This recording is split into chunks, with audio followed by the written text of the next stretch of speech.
ప్రభుత్వము బంగారం పైన ఇంపోర్ట్ డ్యూటీస్ను గణనీయంగా పెంచింది. నరేంద్ర మోడీ హైదరాబాదులో గోల్డ్ పర్చేజెస్ ఏడాది పాటు వాయిదా వేయండి పిలిపించిన తర్వాత ప్రభుత్వం ఈ చర్య తీసుకుంది. సో దీని ఫలితంగా గోల్డ్ ప్రైసెస్ ఎలా పెరుగుతాయి, అంతకు ముందున్న ట్యాక్సెస్కి ఇప్పటికీ తేడా ఏంటి, ప్రభుత్వం ఎందుకని గోల్డ్ పైన ప్రైసెస్ డ్యూటీస్ పెంచుతోంది, వీటిని let me break it for you. First of all, ఇప్పుడు ఎంత పెంచింది, అంతకుముందు ఎంత ఉంది. అంతకుముందు గోల్డ్ పైన, గోల్డ్ ఇంపోర్ట్స్ పైన, బంగారం దిగుమతుల పైన 5% కస్టమ్స్ డ్యూటీ ఉండే, దాన్ని ఇప్పుడు ఏకంగా 10% పెంచింది. అంటే రెట్టింపు చేసింది కస్టమ్స్ డ్యూటీని. ఇక అంతకుముందు 1% ఉన్న అగ్రికల్చర్ ఇన్ఫ్రాస్ట్రక్చర్ డెవలప్మెంట్ సెస్ అంటారు, ఇది పూర్తిగా రాష్ట్రాలకు కూడా పంచుకోరు, కేంద్రానికే వెళ్తుంది. ఇది 1% ఉండే, దాన్ని ఇప్పుడు 5% చేశారు. అంటే total import duty and gold అంతకుముందు 6% ఉంటే ఇప్పుడు 15% అయింది. అంటే customs duty 2.5 times, customs duty and other duties కలిపితే ఇంపోర్ట్ డ్యూటీస్ 2.5 times పెరిగాయి. సో గోల్డ్ ప్రైస్ 2.5 times పెరగదు, ఎందుకంటే ఇది only customs duty, imported gold పైన వేస్తున్న ఒక రకమైన పన్ను. ఇది కాక జిఎస్టీ వేరే ఉంటుంది, యాక్చువల్ ప్రైస్కు పైన ఇవన్నీ ఉంటాయి. కానీ డెఫినెట్గా ఈ మేరకు ఒక క్లియర్గా 9% ఇంక్రీజ్ ఉంది కనుక ఇంపోర్టెడ్ గోల్డ్ పైన 9% ఇంక్రీజ్ ఉండడంతోనే ఆటోమేటిక్గా గోల్డ్ ప్రైస్ పెరగడం మొదలయ్యాయి. సో గోల్డ్ ప్రైజెస్ ఎందుకు పెరుగుతాయి, ఇంపోర్ట్ డ్యూటీస్ పెరిగితే అంటే మన దేశంలో ఆల్మోస్ట్ ఆల్ గోల్డ్ ఇంపోర్టెడ్ గోల్డే. ఎందుకంటే గోల్డ్ 3 sources ఉంటాయి. ఒకటి మనం ఇంపోర్ట్ చేసుకోవడం, 2 మన దగ్గర ఉన్న గోల్డ్ మైన్స్లో ప్రొడ్యూస్ చేసుకోవడం, 3 రీసైకిల్డ్ గోల్డ్ అంటారు. అంటే ఆల్రెడీ దేశంలో ఇప్పటికే నగల రూపంలో, ఇతర రూపాల్లో మన ఇళ్ళ కుటుంబాలలో ఉన్నటువంటి గోల్డ్ను రీసైకిల్ చేయడం.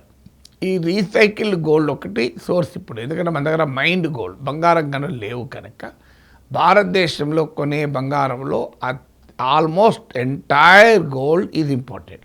అందువల్ల ఇప్పుడు ఇంపోర్ట్ డ్యూటీ 6% నుంచి 15% పెరిగితే ఆటోమేటిక్గా గోల్డ్ ప్రైసెస్ ఆ 9% పెరగాల్సిందే. ఇక ఎందుకని మరి ప్రభుత్వం ఈ చర్య తీసుకుంది?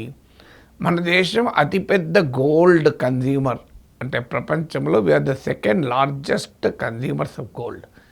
ఏ స్థాయిలో ఇది పెరుగుతూ వస్తుందంటే గత 3 yearsలోనే డబుల్ అయింది గోల్డ్ ఇంపోర్ట్స్. ఇప్పుడు 2022-23లో India's gold imports today $35 billion. ఇది 2023-24లో $45 billion అయింది.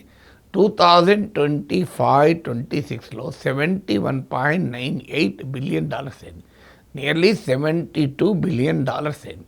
ఇది మన టోటల్ ఇంపోర్ట్స్లో 9-10%. సో లేటెస్ట్ ఫిగర్స్ ప్రకారం మనం ఒక $7,200 కోట్ల మేరకు గోల్డ్ను దిగుమతి చేసుకుంటున్నాం. ఇది మన టోటల్ దిగుమతుల్లో నియర్లీ 9-10%. సో అందువల్ల గోల్డ్ మార్కెట్ అంతా డాలర్లోనే ఉంటుంది కనుక మనం గోల్డ్ ఇంపోర్ట్స్ పెరుగుతున్న కొద్దీ అనివార్యంగా మనం డాలర్లు ఎక్కువ ఖర్చు పెట్టాల్సి ఉంటుంది.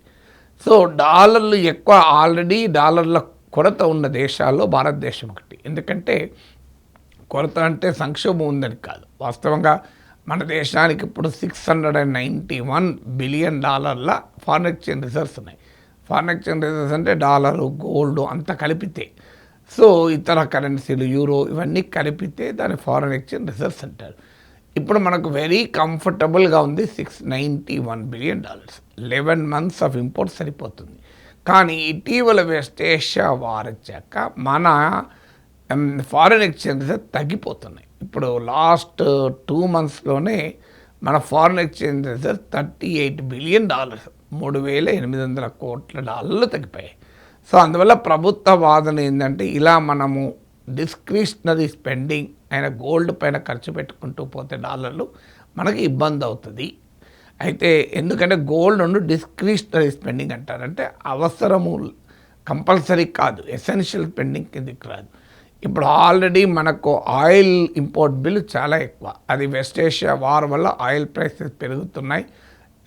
ఈ యుద్ధానికి ముందు February 28 రోజు అమెరికా, ఇజ్రాయిల్ ఇరాన్పై యుద్ధం ప్రకటించక ముందు $70 పర్ బ్యారెల్ ఉంది. కాస్త ఇవన్నీ ఎప్పుడు గణనీయంగా పెరిగింది. $100 కన్నా ఎక్కువనే ఉంటుంది కానీ తక్కువ ఉండలేదు.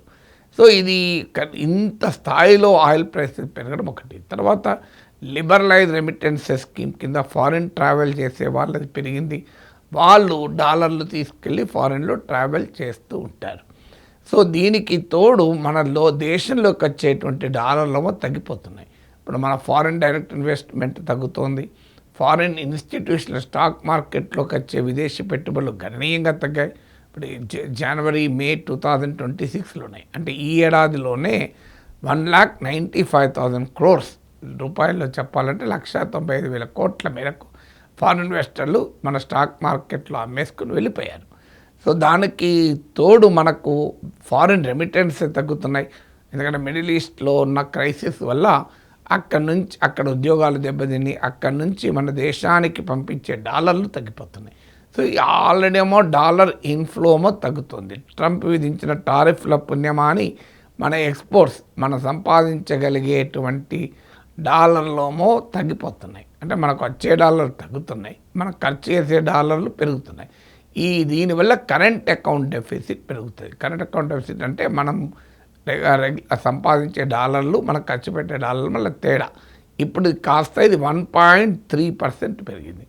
1.3% ఆఫ్ జీడిపికి చేరుకుంది. అందువల్ల గోల్డ్ కన్జంప్షన్ తగ్గించాలని కొరకు, గోల్డ్ ఇంపోర్ట్స్ను తగ్గించడం కొరకు ఈ పని చేస్తున్నట్లుగా ప్రభుత్వ వాదన. ఎందుకంటే ఒక 30-40% గోల్డ్ ఇంపోర్ట్స్ తగ్గినా ఒక $20 to $25 బిలియన్ ఆదా అవుతుంది అనేది ప్రభుత్వ వాదన.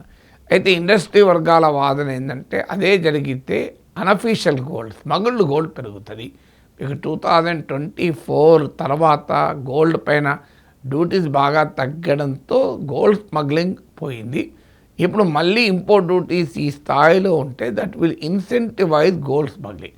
అంటే గోల్డ్ ఇంపోర్ట్ తగ్గవు కానీ అన్అకౌంటెడ్ గోల్డ్ ఇంపోర్ట్స్ పెరుగుతాయి అనేది ఇండస్ట్రీ వర్గాల హెచ్చరిక.